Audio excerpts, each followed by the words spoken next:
Today, we are diving deep into the massive world, both cultural and corporate, that was built around just one band, BTS. And to really get it, we have to start with a question that pretty much ignites the entire K-pop fandom.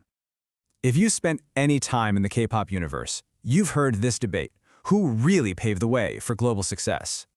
And look, this isn't just some casual phrase. Inside the fandom, paved the way is a specific title. It's an honor, really, for the group that's seen as the one that finally smashed through the walls between K-pop and the Western mainstream. Yeah, the whole argument over who deserves that title has basically become a K-pop Cold War. It's this super intense, passionate debate that really shapes how fans see themselves and their communities online. Okay, so what are the two sides here? Well, on one hand, you have the argument for BTS, and supporters point to these undeniable firsts, right? They were the first to really break into major Western award shows like the Billboards and the Grammys, and they landed on the Time 100 list. But the counter-argument is that artists who came before them, like Jay Park, BigBANG, and BLACKPINK, were the ones who did the groundwork, building that initial international buzz that let BTS just explode onto the scene. And that's the thing you have to understand. This is about so much more than just music or album sales. It's really a proxy war for fandom pride. It shows you the generational splits between older fans and newer ones. And for a lot of people, taking a side is a huge part of their identity online. So to really get why this whole debate swirls so fiercely around them, we've got to look at the group right in the middle of it all, BTS. I mean, their story is the classic underdog tale. They were formed back in 2013 by a pretty small, kind of overlooked company in an industry full of giants. And yet, just 6 years later, their leader, RM, is giving a speech at the United Nations. And today, they're without a doubt one of the biggest bands on the entire planet. So what was the secret sauce? Well, a huge part of it was their core message of empathy and self-worth. You had these massive campaigns like Love Yourself and Speak Yourself, plus their work with UNICEF. And all of it created this incredibly deep bond with their fans, who really felt like their music saw them and understood them. But that deep connection isn't just some vague feeling, right? It translates into some absolutely staggering real-world results. So let's actually look at the hard data. You know, the clearest evidence of their power isn't just on the charts. It's in the massive stadiums they sell out all across the globe. And what's really interesting here is how each of these events was a new milestone. Headlining Wembley in 2019, that was this huge symbolic moment, crossing over into the Western pop world. Then their run at SoFi Stadium in LA set brand new records for a non-English act. And the Las Vegas shows in 2022, that just proved this wasn't a fluke. It was sustained, post-pandemic, global dominance.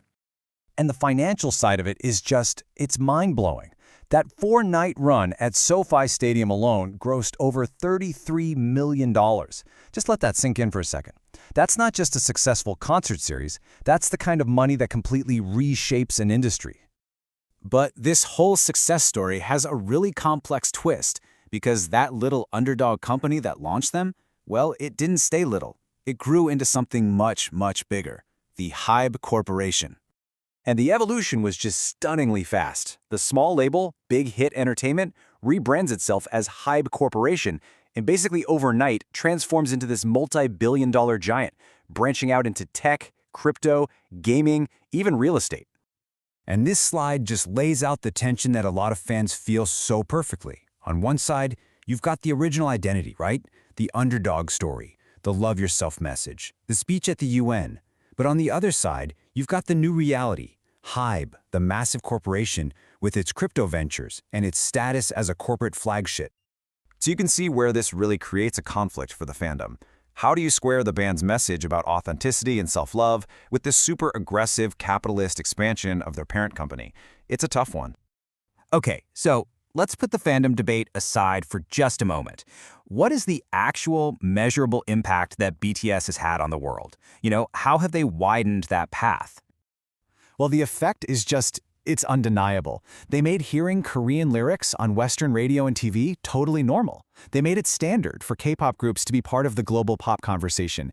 They completely reset what was possible financially for tours by non-English artists. And maybe most importantly, their whole message of self-worth broadened what K-pop could even be about. They didn't just play the game, they changed the rules. So the conclusion starts to feel pretty clear. You can debate all day about who is technically first, but you absolutely cannot debate the fact that BTS made the path dramatically wider, easier to see, and easier to travel for every single artist that followed them. And that brings us to a new and maybe a more useful way to think about their entire legacy. So maybe the whole pave the way debate is just asking the wrong question. Perhaps a better way to look at it is this. Maybe no single group laid down the first path, but BTS came along and turned that narrow, winding path into a multi-lane superhighway. And the next chapter, it's right around the corner. As the members start returning from military service in 2025, everybody's expecting a massive new album and a world tour. And how the world responds to that? Well, that's going to be the ultimate test of their legacy. Will it be nostalgia? Will it be audience fatigue? Or will that loyalty they built prove to be more enduring than ever? Which leaves us with one last big question. BTS built the highway. So what comes next?